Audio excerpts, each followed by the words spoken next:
Au cœur de la journée de deuil national, s'est enclenchée une opération de don de sang en solidarité avec les rescapés du déraillement des ECA.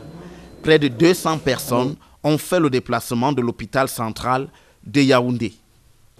Oui, donc comme le prouve ce ticket, ce ticket est la confirmation que je viens de sauver des vies.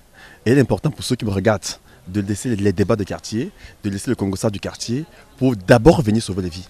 C'est après avoir sauvé les vies qu'on passera aux commentaires sur le nombre des morts, sur ce que le gouvernement devait faire, sur ce que le gouvernement n'a pas pu faire. Voilà, donner du sang, ce que nous sommes venus faire aujourd'hui, ne fait pas partie de notre objectif prioritaire, mais avec le drame, le triste, ce qui s'est produit avec Zeka, nous ne pouvions pas ne pas agir.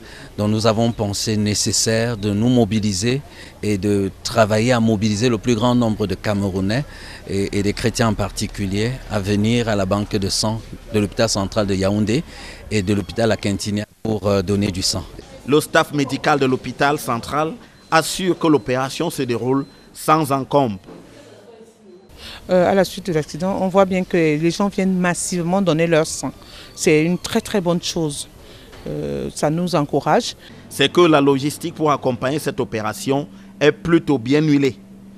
Depuis le matin, on a essayé de renforcer les points de sélection médicale.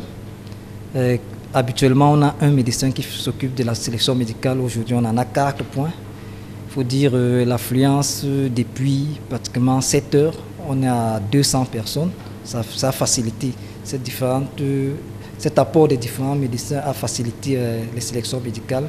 On a aussi multiplié les postes de prélèvement. Et bon, voilà, la gestion des donneurs se passe aussi normalement.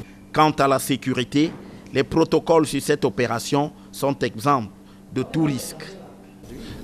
Oui, à la banque de sang de l'hôpital central de Yaoundé, on est sûr de la qualité du sang.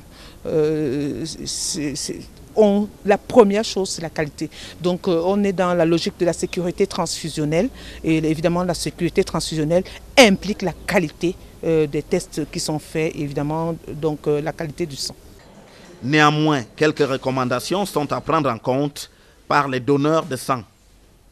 Oui, le donneur a droit à un sandwich et un rafraîchissant pour essayer de